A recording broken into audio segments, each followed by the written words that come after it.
Next in file handling, let us quickly look at record file IO. What is this record file IO all about?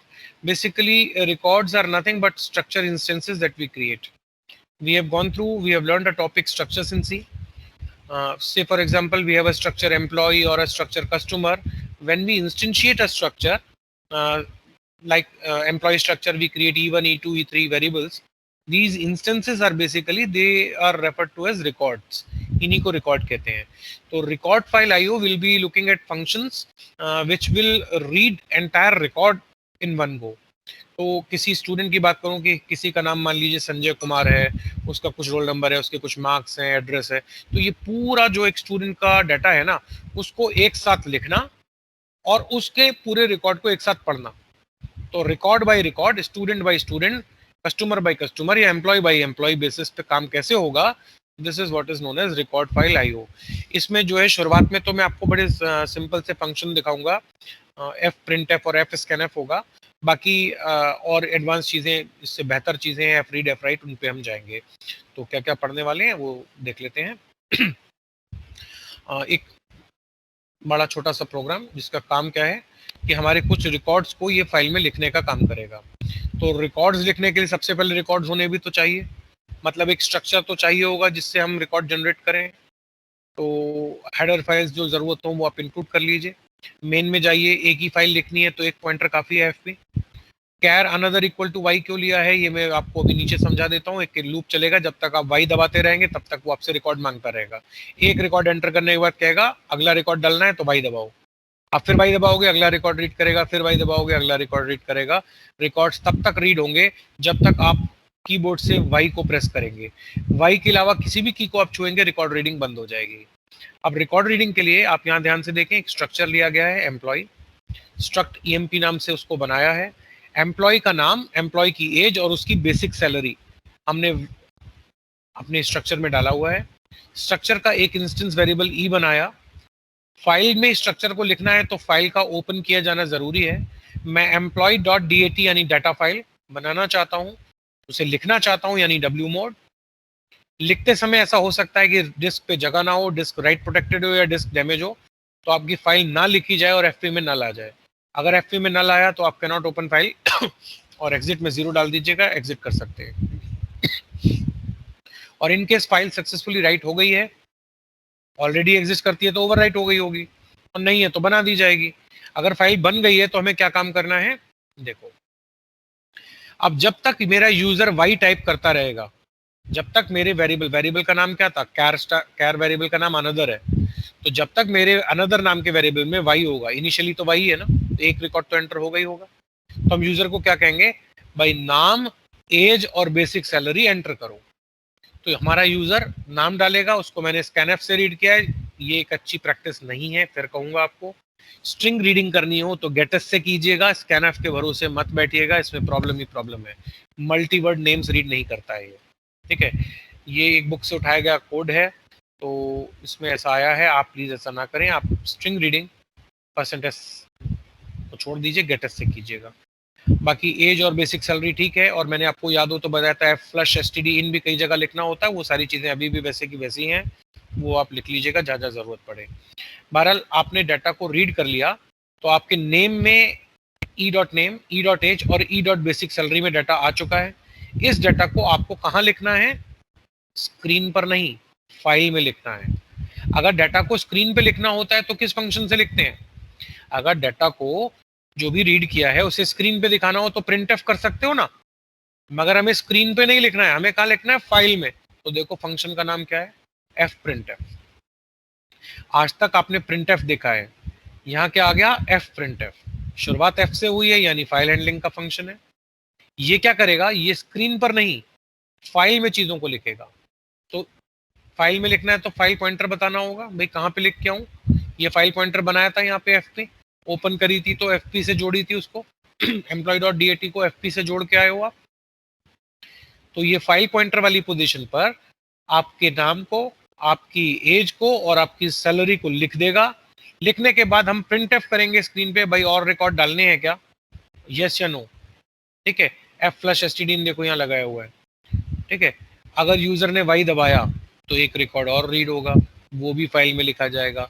फिर आपसे choice पूछेंगे, फिर एक और record, फिर एक और रिकॉर्ड, और जब आप थक जाएंगे तो आप नो दबा देंगे।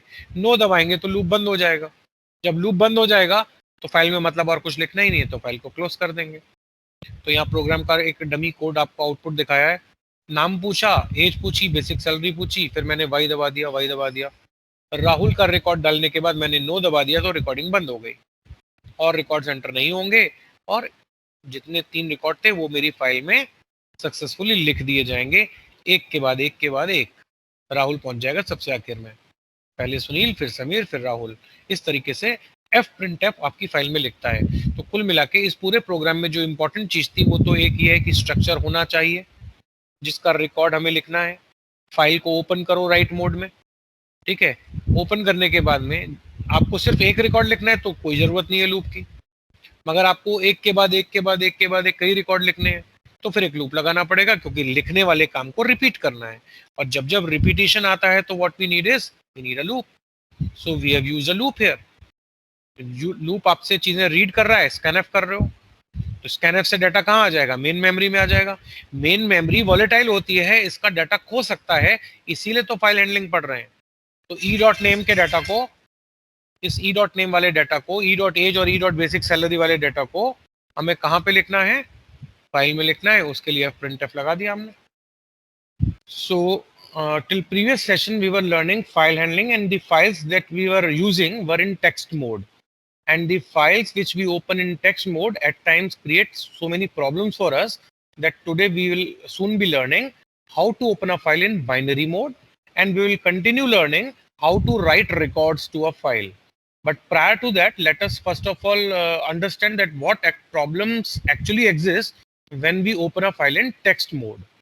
तो यहाँ पे आपके पास एक प्रोग्राम है, ये काफ़ी ऐसा प्रोग्राम है जो काफ़ी बार अलग अलग जगहों पे पूछा भी जाता है, एग्जाम्स में आ जाता है, कई बार प्रैक्टिकल्स में भी पूछ लेते हैं।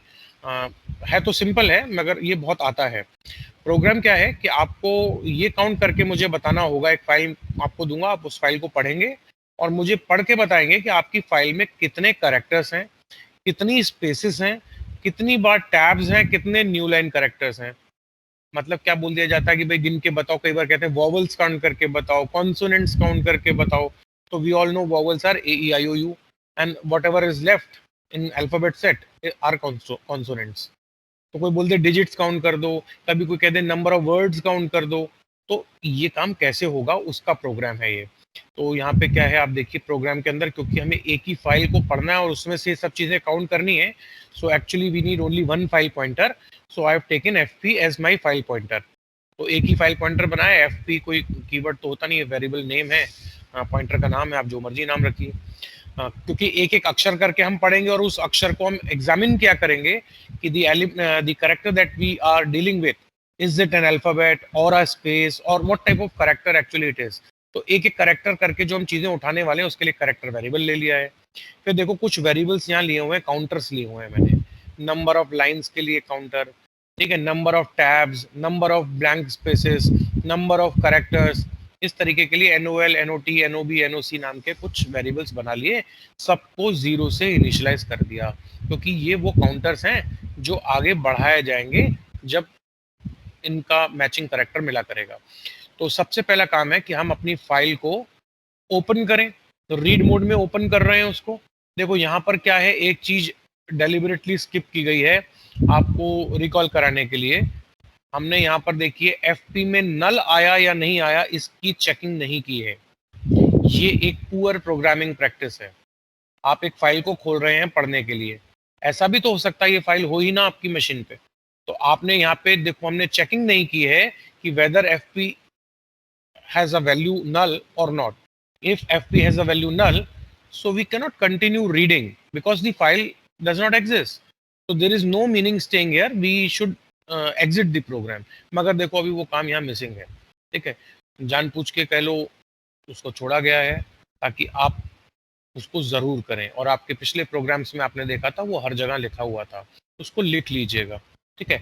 अभी हम ये मान के चलते हैं, एज्यूम कर लेते हैं कि pr1.c नाम की फाइल मेरे बिन फोल्डर के अंदर एग्जिस्ट करती है, उसी लोकेशन पे एग्जिस्ट करती है जहां ये प्रोग्राम मैं सेव कर रहा हूं, और मैं उसे रीडिंग के लिए खोल रहा हूं। फिर मैंने एक इनफाइनाइट सा दिखने वाला लूप लगाया जिसमें वाइल 1 लिखा। कल कुछ स्टूडेंट्स पूछ रहे थे कि क्या सर 1 ही लिख सकते हैं? देखो 1 लिखो, 10 लिखो, 100 लिखो, 1.1 लिखो, -10 लिखो, ये सारी values these are universal true values. मैंने आपको कई बार बताया है, सिर्फ और सिर्फ जीरो जो होता है उसको फॉल्स वैल्यू बोला जाता है। Other than zero whatever we have is a true value. तो यहाँ 1 लिखें या 10 लिखें या -10 लिखें, कोई फर्क नहीं पड़ेगा, वो एक ट्रू कंडीशन को दर्शाएगा। और वाइल लूप जब तक ट्रू रहेगा, ये इसके अंदर के स्टेटमेंट्स बार बार चलाए जाएंगे। फाइल पॉइंटर एक ऐसी चीज है जो ऑटो इंक्रीमेंट होके आगे भागता है, ये भी आपको बात बताई थी। ठीक है, सवाल ये आता है कि अगर ये इनफाइनाइटली चलेगा तो ये रुकेगा कैसे, इसको रोकें कैसे? तो भाई देखो, जब भी एंड ऑफ फाइल आएगा ना, हम ब्रेक कर जाएंगे। तो ऐसा नहीं है कि मैंने इसको रोकने का कोई प्रोविजन रखा ही नहीं है। भाई हमें ये सोचना होता है एज अ प्रोग्रामर कि हम एक लूप के अंदर जा रहे हैं, तो कहीं ऐसा ना हो कि हम इसके अंदर से बाहर ही ना निकल पाए। तो बाहर निकलने का रास्ता देखो, अंदर घुसते ही इफ में लिखा हुआ है, जैसे ही फाइल खत्म होगी तो ईओएफ नाम का एंड ऑफ फाइल मार्कर हमें मिल जाएगा। ठीक है, जैसे ही वो एंड ऑफ फाइल मार्कर मिल जाएगा हमको, हम ब्रेक कर जाएंगे। तो लूप को रोकने का बंदोबस्त इसमें किया हुआ है। अब सवाल ये उठता है कि भाई जैसे ही आपने पढ़ना शुरू किया अपनी फाइल को, पहला अक्षर आप fget-c से उठा लोगे। आपको बताया था fget-c फाइल से एक करेक्टर पढ़ने का फंक्शन है। जहां फाइल पॉइंटर पॉइंट कर रहा है, वो वहां से पहले लेटर को उठाएगा और आपको ch में लाके दे देगा। अगर आपका पहला अक्षर एंड ऑफ फाइल है, मतलब फाइल एम्प्टी है, तो ब्रेक कर जाना। और अगर वो एंड ऑफ फाइल नहीं है, मतलब कुछ डाटा है वहां पे, डाटा है, तो भाई अभी अभी आपने एक अक्षर पढ़ा है, तो अपने एनओसी को तो बढ़ाओ ना, काउंटर बढ़ाना होगा, नंबर ऑफ कैरेक्टर्स, आपको नंबर ऑफ कैरेक्टर्स काउंट करने हैं। तो एनओसी को मैंने बढ़ा दिया। अब सवाल ये आता है कि जो अक्षर मैंने पढ़ा, वो हो सकता है फाइल में लिखा हो हेलो वर्ल्ड, तो पहला अक्षर एच आएगा, फिर अगला ई आएगा, फिर एल, फिर एल, फिर ओ। ऐसे एनओसी तो बढ़ता रहेगा, लूप चलता रहेगा, एनओसी बढ़ता रहेगा। फिर क्या आएगा, हेलो और वर्ल्ड के बीच में एक स्पेस होती है। तो हेलो को पढ़ लेने के बाद जैसे ही आप अगला सी एच उठाओगे, अगला करेक्टर पढ़ोगे, तो वो क्या निकलेगा, एक स्पेस निकल जाएगा। स्पेस निकल जाएगा तो हम किसको बढ़ा देंगे, number of blanks, number of blank spaces वाले काउंटर को बढ़ा देंगे। ठीक है, फिर जब पूरी लाइन खत्म होगी तो हमें बैकस्लैश एन भी मिलेगा। अगर बैकस्लैश एन मिलेगा तो हम एनुअल यानी नंबर ऑफ लाइंस को बढ़ाएंगे। अगर कहीं पे टैब लगा रखा है किसी ने, टैब क्या होता है, टैब की बाय डिफॉल्ट सेटिंग 8 स्पेसेस की होती है, चेंज भी की जा सकती है। तो टैब नाम का भी एक स्पेशल कैरेक्टर होता है जो आपकी फाइल में हो सकता है। इन केस वो मिला तो टैब वाले को बढ़ाएंगे, नहीं तो नहीं बढ़ाएंगे। ये लूप चलता रहेगा, हमारे काउंटर्स अप्रोप्रिएटली बढ़ते रहेंगे। जब लूप खत्म हो जाएगा तो सब काउंटर्स कहीं ना कहीं किसी ना किसी वैलिड वैल्यू पे पहुंच चुके होंगे। और क्योंकि वो वहां पहुंच चुके होंगे, तो आप अपनी फाइल को तो बंद कर दीजिए, क्योंकि अब आपका फाइल से कोई लेना देना नहीं है। फाइल आप पढ़ चुके हो, उसको बंद करना जरूरी भी होता है, उसे क्लोज कर दीजिए। जो काउंटर्स थे उनको डिस्प्ले कर दीजिए, तो आपकी स्क्रीन पे आ जाएगा फाइल में कितने करेक्टर हैं, कितने ब्लैंक्स हैं, कितने टैब्स हैं, कितनी लाइंस हैं। अच्छा, ये प्रोग्राम अक्सर पूछा जाता है, इसलिए बताए, तो इसका एक कारण ये है। फिर आगे अब बढ़ते हैं अपनी बाइनरी मोड वाली फाइल, जिस पे हाँ, हमारे को चीज़ों को समझना है। इस प्रोग्राम में प्रॉब्लम है तो मैं अभी आपको समय दूंगा, आप इसमें क्वेश्चंस पूछ लीजिएगा, मगर अभी पहले आगे की चीज़ देख लेते हैं। देखिए, आपको याद हो तो पिछला एक प्रोग्राम था जिसमें मैंने कहा था कि आप चाहें तो पूरा का पूरा एक पैराग्राफ या एक पोएम टाइप कर सकते हैं, और उस प्रोग्राम का जो आउटपुट था उसमें मैंने आपको इस तरीके की कुछ चीज़ लिख के दिखाई थी। ठीक है, और ये आउटपुट में भी आ रही थी। आपको याद हो तो मैंने बोला था कि इस प्रोग्राम को बंद करने के लिए एंटर और एंटर 2 बार मारोगे तब ये प्रोग्राम बंद होगा। ऐसा लास्ट सेशन में बताया था, जिसका वीडियो मैं अपलोड कर दूंगा, उसे आप क्रॉस चेक कर लीजिएगा, उसमें ये सब चीज़ें बताई थी। तो इस पोएम वाली बात पे मैं आपको क्यों लेके आया हूँ, उसके पीछे स्पेशल मीनिंग है, क्योंकि उसको देखते हैं क्या है, फिर समझ में आएगा। प्रॉब्लम है ऑकवर्ड न्यू लाइन करेक्टर की प्रॉब्लम इस पोएम में। अब आप कहेंगे ये ऑकवर्ड न्यू लाइन करेक्टर क्या कहानी है, ये सब क्या चीज़ है? तो बेसिकली क्या है कि जब आप अपनी फाइल को राइट कर रहे थे, आपको चलिए मैं वो प्रोग्राम दिखाई देता हूँ जिसमें आपने इस फाइल को राइट किया था। ये प्रोग्राम पीछे हमारा, जब हम स्ट्रिंग मैनिपुलेशन कर रहे थे, स्ट्रिंग आईओ पढ़ रहे थे, तो this was the program. When you run this program and you type these 4 lines, आप ये 4 लाइनें अगर टाइप करते हैं, तो देख लीजिए शाइनिंग एंड ब्राइट वाली पोएम ही है, एक छोटी सी पोएम, अगर आप ये टाइप करते हैं तो फिर हम कहाँ पहुंच जाते हैं, हम आ जाते हैं अपनी पोएम पे वापस आते हैं। ये आपने मान लीजिए टाइप कर दिया। तो एक्चुअली क्या हो रहा है कि आपकी जो फाइल्स आप खोल रहे हैं, बाय डिफॉल्ट मैंने बताया आपकी फाइल्स किस मोड में खुलती हैं, टेक्स्ट मोड में खुलती हैं, TEXT टेक्स्ट। अब टेक्स्ट मोड में 3 अलग अलग तरह की समस्याएं होती हैं। टेक्स्ट मोड में जब भी हम फाइल को लिखते हैं तो हमारे पास 3 प्रॉब्लम सामने आ जाती हैं। प्रॉब्लम नंबर 1 तो ये स्क्रीन पे आ गई, ऑकवर्ड न्यू लाइन करेक्टर की प्रॉब्लम।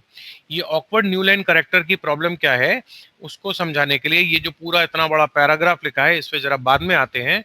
सवाल चीजों को थोड़ा ब्रीफ कर देते हैं आपको कि है क्या। अगर आप अपनी इस फाइल के अक्षरों को गिनेंगे, अगर आप इन्हें काउंट करें कि ये कितने अक्षर हैं including spaces and new line characters, ये बैकस्लैश एन होता है ना यहाँ पे, इसको भी गिनिएगा, इसको भी गिनिएगा, इस वाले बैकस्लैश एन को, इस बैकस्लैश एन को, एक्सक्लेमेशन साइन को, स्पेसेस को, हर एक चीज को जब आप शांति से बैठ के गिनेंगे तो आपको पता चलेगा देयर आर 101 करेक्टर्स। आपको नजर आएगा कि 101 करेक्टर्स हैं यहाँ पे टोटल। ठीक है, मगर समस्या क्या है कि जब आप इस फाइल को डॉस पे जाके चेक करेंगे, आप डॉस प्रॉम्प्ट खोलें और आप चेक करें कि आपकी ये poem.txt नाम की जो फाइल बनी है, तो आपको क्या देखने को मिलेगा, इसमें 105 करेक्टर्स हैं। अब आप कहेंगे 4 करेक्टर्स की गड़बड़ कैसे आ रही है, गिनने पे वो 101 दिखते हैं और आप ऑपरेटिंग सिस्टम दिखा रहा है कि जी 105 है। तो ऑपरेटिंग सिस्टम के पास करेक्टर्स बढ़ कैसे गए? ठीक है, तो बढ़ कैसे गए मैं आपको बताता हूँ कैसे बढ़ गए। आपकी जो पोएम थी, ये वाली पोएम, इसमें आपने पहली लाइन टाइप करके जब यहाँ पे एंटर मारा था, तो एंटर का करेक्टर क्या होता है, बैकस्लैश एन। तो आपने बैकस्लैश एन देखिए कितनी बार मारा, एक बार यहाँ पे, एक बार यहाँ पे, एक बार यहाँ पे और एक बार यहाँ पे। अगले वाले पे तो फाइल प्रोग्राम ही बंद हो गया था ना, तो उसको काउंट नहीं करेंगे। टोटल आपने बैकस्लैश एन 4 बार मारा है। ठीक है, थोड़ा सा आइडिया मिल रहा है, 101 और 105, 4 का ही डिफरेंस था। हम अक्षरों को गिनेंगे ऐसे बैठकर तो 101 निकलेंगे, मगर ऑपरेटिंग सिस्टम 105 दिखा रहा है। क्यों दिखा रहा है वो ऐसा? क्योंकि टेक्स्ट मोड जब फाइल आप ओपन करते हो और आप एंटर मारते हो यहाँ पे, तो एक्चुअली एंटर यानी कि बैकस्लैश एन, जिसको कि 1 बाइट लेना चाहिए, अकेला बैकस्लैश एन आपकी फाइल में राइट नहीं होता, बल्कि वहां पे 2 करेक्टर्स लिख दिए जाते हैं आपकी फाइल में। वो 2 करेक्टर्स क्या होते हैं, वो मैं यहाँ पे आपको दिखाता हूँ, मेरी कर्सर मूवमेंट को देखिएगा। जब आपने बैकस्लैश एन लिखने की कोशिश करी एक टेक्स्ट मोड वाली फाइल में, तो प्रोग्रामिंग में एक्चुअली हुआ क्या, आपकी जब फाइल हार्ड डिस्क पे लिखी गई तो वहां पर 2 अक्षर लिखे गए, एक बैकस्लैश आर और एक बैकस्लैश एन। मतलब आपने तो एंटर मारा, मगर आपके एंटर के कॉरस्पॉन्डिंग एक्चुअली जो फाइल में राइट हुआ वो बैकस्लैश आर और बैकस्लैश एन हुआ। आपने एक अक्षर सोचा था लिखा जाएगा, वहां 2 लिख दिए गए। ये बैकस्लैश आर कैरेज रिटर्न होता है। कैरेज रिटर्न क्या होता है मैं अभी आपको डिमॉन्स्ट्रेट कर देता हूँ, इसका क्या काम है ये भी आपको समझा दूंगा।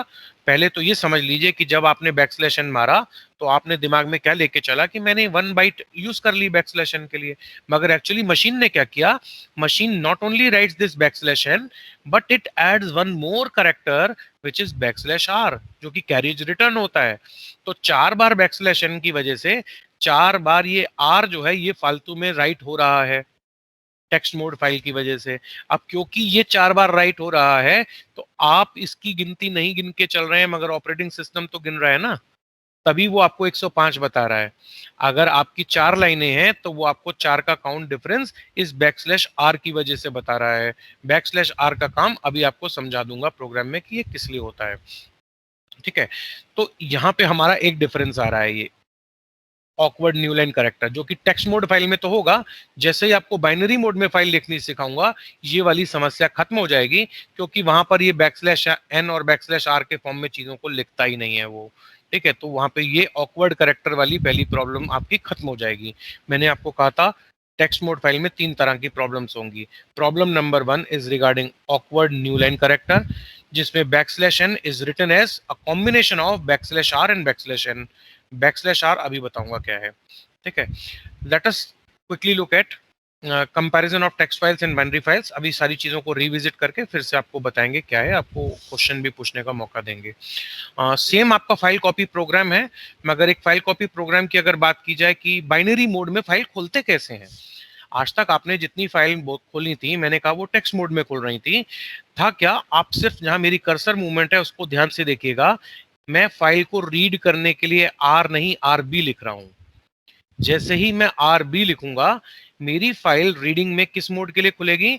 Binary mode, reading in binary.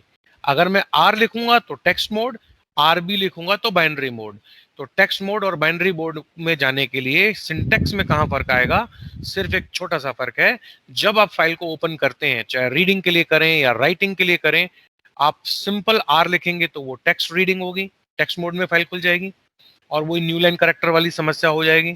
ठीक है, और जब आप बाइनरी मोड में खोलेंगे तो वो समस्या सॉल्व हो जाती है, ये फैक्ट है। दूसरी चीज, कैसे खोलते हैं बाइनरी मोड में? आरबी लिख देते हैं। राइटिंग के लिए खोलना है बाइनरी मोड में तो डब्ल्यू बी लिख देते हैं, डब्ल्यू नहीं लिखते हैं। तो when you write b, it opens the file in binary mode. तो वो जो पुराना फाइल कॉपी प्रोग्राम जो पिछले सेशन में आपको बताया था, ये वही प्रोग्राम है, कहीं कोई चेंज नहीं है। सिर्फ आर का मैंने आरबी कर दिया है, डब्ल्यू का मैंने डब्ल्यू बी कर दिया है। आगे बढ़ते हैं, फिर बताएंगे।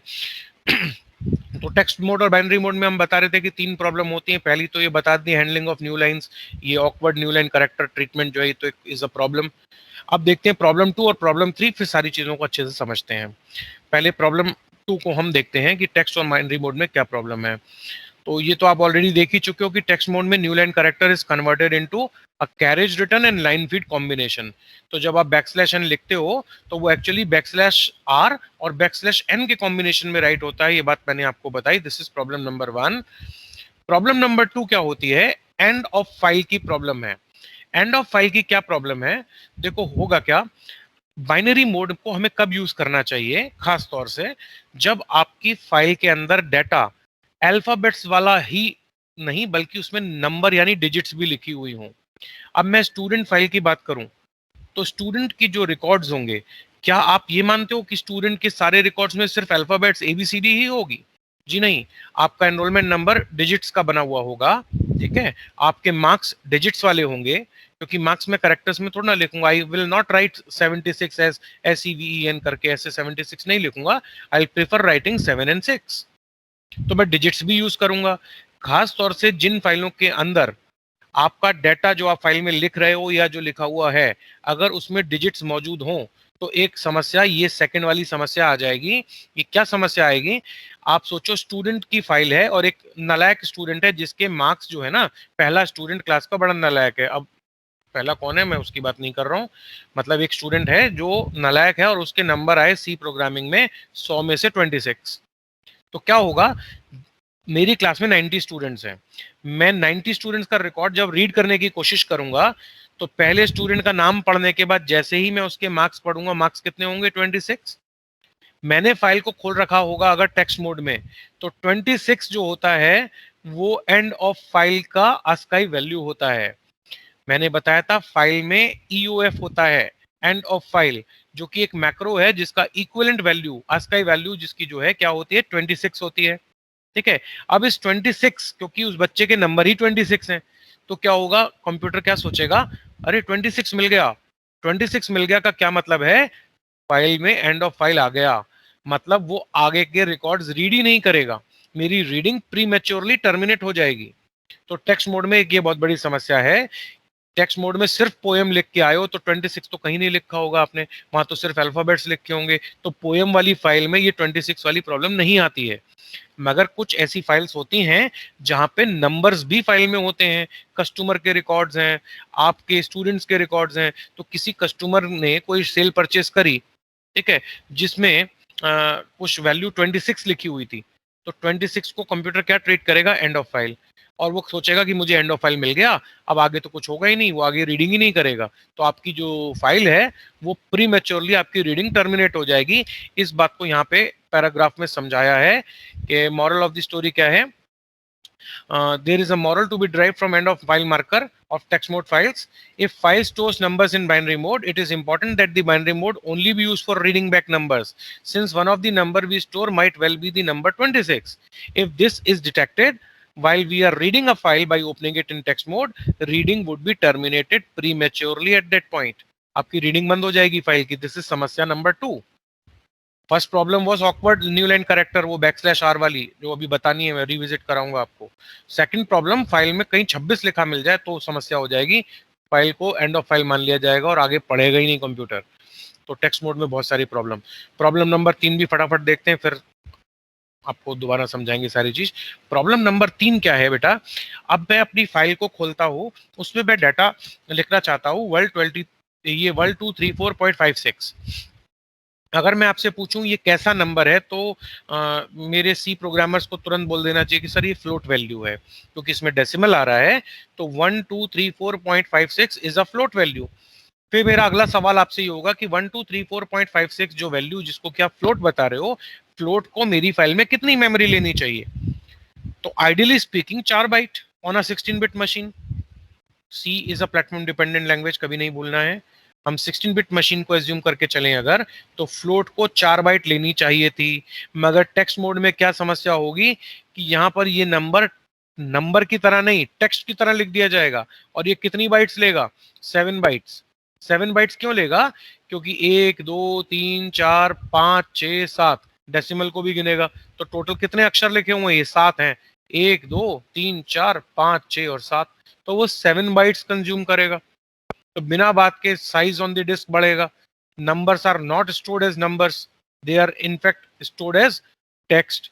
तो टेक्स्ट मोड में काम करोगे तो इस तरीके के नंबर्स नंबर की तरह सेव नहीं, टेक्स्ट की तरह सेव हो जाएंगे और आपकी मेमोरी बर्बाद होगी। ठीक है, अब सवाल ये आता है फिर हम क्या करें? हम फाइल को बाइनरी मोड में खोलेंगे।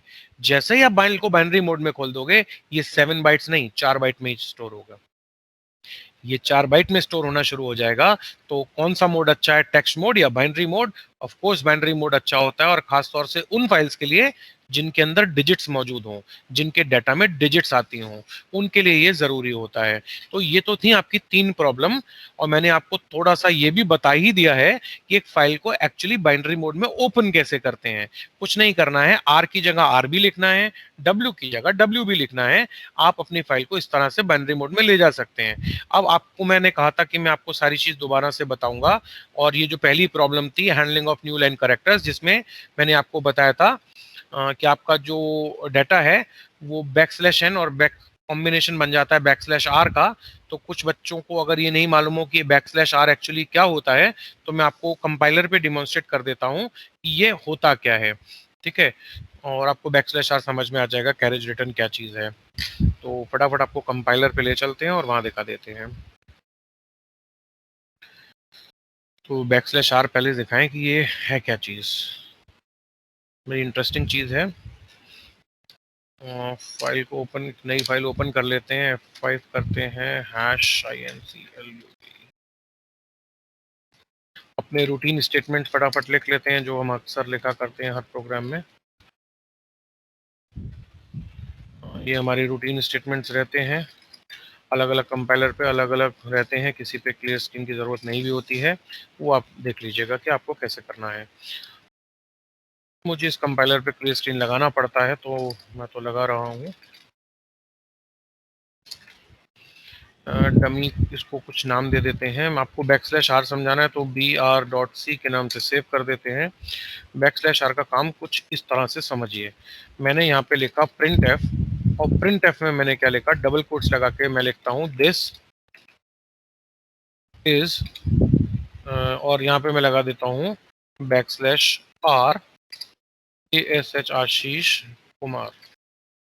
मैंने ये डाटा लिखा, सेव किया, और कोड को अगर मैं रन कर दूं तो देखिए एक्चुअली होगा क्या। कोड मैंने सेव करके और इसे कंट्रोल F9 से रन किया। मेरा प्रोग्राम मुझे आउटपुट में आशीष कुमार तो दिखा रहा है, वो दिस इज कहाँ चला गया ये सोचने वाली बात है।